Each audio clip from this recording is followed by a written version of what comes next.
What's up, you guys? I'm here with a new video today, and I'm here to talk about something that literally I think has taken the Yu-Gi-Oh world by storm. And I don't know if a lot of channels have talked about it. I'm pretty sure I've seen some channels discuss it. And I guess it's pretty much the topic of what people are referring to as hobening. Good old Pat, with his upstarts and his recklesses and his 37 card deck and let's reckless into more cards philosophy.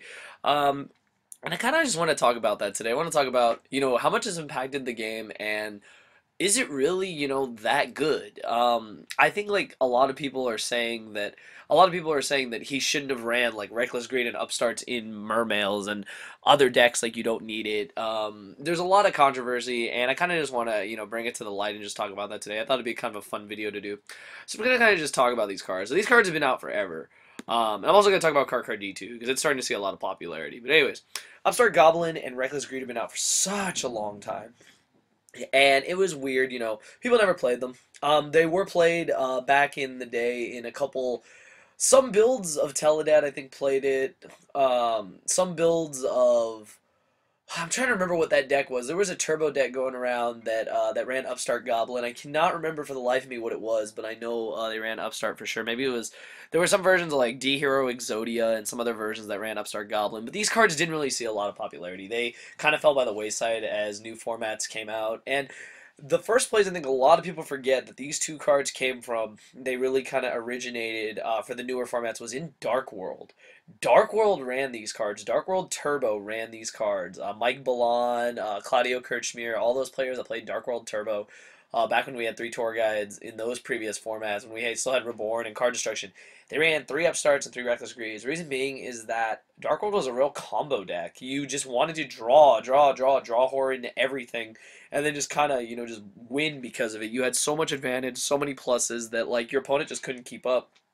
And the thing was, Dark World being a combo deck and being a turbo combo deck, that made it so that Upstart was perfect. You didn't care about the life points. Grapha was a 3,000 beater. One hit from Grapha and the 3,000 points you gave them if you resolved 3 Upstart Goblin was gone. So it really didn't matter. And Reckless Greed was just ridiculous. You could set it with other traps, and if your opponent hit it, you could chain it. You could chain multiple ones. You could just be so far ahead it didn't matter. Plus, the way Dark World was engineered, if you used Gates of the Dark World or Brow or Dealings or something, you were drawing anyway, so it didn't really matter. That deck, I think, played these cards the best, and I think to this day still plays them the best. That deck was just so fast that it didn't matter. I mean, these days people still play Upstart Goblin in Dark World, and they also play Reckless Greed, some builds. I remember in my last build I played both of these just because, I want to draw my cards. I want to see my combo pieces. I want to see my cards, and, I'm going to do whatever I can to get there without, like, really losing any advantage. So that's what these cards were for. But nowadays, the whole issue is that people are putting these cards in everything. And I mean everything. I have seen them in Boojins. I have seen them in Mermails. I have seen them in Fire Fists. You see them in versions of dragons that are still trying to come about, like Heretic Dragons. You see them in, I've seen some in, even Fire Kings. Like, I've seen them in literally everything. I've Inzectors, you name it. There's Inzector Turbo, there's everything. It's crazy. But, the thing I want to talk about is, are these cards really good in every deck? I'm going to start with Upstart Goblin. Honestly, I have to agree with Pat. I think Upstart Goblin can pretty much go in anything. And the reason why I say that is that I know a lot of people are going to say, Upstart Goblin is bad because you give your opponent 3,000 life points. Okay, that's a known fact. We know that. We know that you're going to give them 3,000 life points. These days, though, a lot of decks are not OTKing. Outside of Geargia, maybe Heretic, a lot of decks are not really OTKing as much. They're pretty much just establishing control of the board and just keeping it. And those 3,000 life points, they sound like a lot. They sound like, oh yeah, you gave them a warning, and what if they want to activate warning. Warning's a 1-of in the deck. I don't consider that a good argument. Back when warning was at 2 or 3, okay, I agreed quite a bit that that was very true. These days, though, I think Upstart is just really good. It does make the deck, in a sense, 37 cards because it's just another card that you draw into. And it seems really good that, you want to speed up a deck. Like, in my Geargia deck, I run Upstarts. In, in Dragons, I ran Upstarts. If I were to play Boojins or something, I'd possibly consider Upstarts. I'm not sure if that's the kind of deck. I think that's the one thing about Upstart Goblin, is that it may not be for every deck.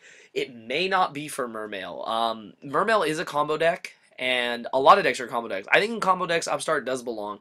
I don't think I'd ever seen Mermails using Upstart Goblin before. They were usually using only Typhoons and possibly staples like Dark Hole, Book of Moon, possibly Salvage. How good it is in water, I don't really know. I don't have water completed yet. I'd have to test it and see how it works. It does make the deck a little bit faster. The problem with Mermail, though, is that a lot of people were not playing 40 cards in Mermail. They were playing a lot more cards, so it's different. Um, it's different depending on the build, so that's interesting to see. I guess time will tell if that's becoming a staple in the deck. Upstart Goblin though is just good in like other decks like Hunder, decks that search a lot. It's really good in Fire Fist. In the +1 Fire Fist, I think Upstart's great. Duality, Upstart, all those cards are great. You're trying to get to your combo pieces, and that's what I think is really cool. But if you go down the line of decks, Adulche's kind of open. If you want to Upstart, go for it. Boojins, like I said, it depends. Gear Gear, I think it's good in Gear Gear. The only thing I've noticed when playing Gear Gear is that if you open Gear Gear, you don't want to Upstart, because if you Upstart like into one of the Gear Gianos or something, you'll end up having dead Gear Gears. So I usually wait. I usually just set the Gear, let it resolve, draw for my turn, see if I have anything, and then Upstart, and try to go off from there. But I do like Upstart a lot. I think it does make the deck faster. It makes it a little more consistent, and the 3,000 life points in the long run isn't really that big a deal. But in the comments below, I want you guys to tell me what decks you feel Upstart is not good in. I'd like to hear people's thoughts. Obviously, people play it in like Infernities and other decks, but is there, make a list of decks you don't think it's good in, and decks you do think it's good in. I'd like to hear it. I'd like to open up the comments, you guys. It'll be more of like a discussion video in the comments. Moving on to Reckless Greed. Gotta be honest, I hated this card for the longest time. Outside of Dark Worlds, I hated this card. I hated it, I hated it, I hated it. I thought that, this card seems so good. When I first read it, I was like, oh my god, draw 2 cards. And then I was like, oh, skip your next 2 draw phases. Who cares? You would have drawn those cards anyway. I was like, oh, it's no big deal. It's really weird. It's really weird feeling activating Reckless Greed, because I've noticed I would rather draw my cards during my draw phase than not draw at all. I don't know what that is. That might be a just player mentality I think a lot of players have. It just feels so awkward not to draw. You feel like you're yada locked in a sense that you kind of self-yada locked yourself. And that's one problem I had with Reckless Greed, was that outside of Dark World, because you were always drawing, always getting the combos, it's really hard if you don't draw anything to come back from a Reckless Greed that you yourself activated, or your opponent typhooned and you were kind of forced to activate. I notice at times these days, if it gets typhooned and my hand isn't that good, sometimes like I don't even activate it. Like I don't even know, I've had weird times and I'm like, why didn't I activate? I'm going to draw these cards anyway. The things that change when you activate Reckless Greed is if you have the kind of deck that searches before you activate it. That can change the cards you draw, so that can kind of have a big factor in it. But I feel that Reckless Greed is just, it's not good in everything at all. I think it's good in Dark World. I think it's good in... it was good in Dragoonity Ruler. I don't think it's good in decks like Gear Gear. I don't think it's good in decks like Boojins. I don't think it's good in decks like Fire Fist. Though you have enough searching with your formations and other stuff, that this kind of card is just not really that good in those kind of decks. And Reckless Greed I just don't think is as staple as Upstart is becoming this format. I think it is a good card. It's really good in combo decks, but in other decks, I really just wouldn't even touch this card. I feel that it can really be a liability. Resolving 2 is awesome. Resolving 3 is absolutely broken, and if you don't win the game after resolving 3 Reckless Greeds, there's something wrong. You drew 6 cards, you skipped 2 draw phases, who cares? You're so far ahead, it doesn't matter at that point. But I feel that Reckless Greed can be a real problem, because if you activate it too haphazardly, you can lose. So that's what I'll say on Reckless Greed. Once again, in the comments below, let me know what decks you feel Reckless Greed is good in. There's a lot more decks that it's not good in versus that it's good in. So if you guys can think of decks, please comment below, and your reasoning behind them if they seem a little obscure. But I do feel Upstart is far superior to Reckless Greed. Also for the fact it's a trap. You got to set it. You got to wait. It's a passive play versus an aggressive play where you can Upstart into your combos. So that's all I'm going to say on that. And then Cardcar D. I'm just going to touch upon Cardcar D for the end of this video. Cardcar D is seeing play in Fire Fist right now, in the +1 Fire Fist, the Dalton Bowsman Fire Fist. I really like this card. I've always liked Cardcar D. I picked Cardcar D up like the minute it came out. I just wanted them. I thought it was a cool card. Drawing card is cool. +1 is always cool. Cardcar D is just, there's a lot of conflict of interest. People say it's good in Heretics, some people say it's not good in Heretics.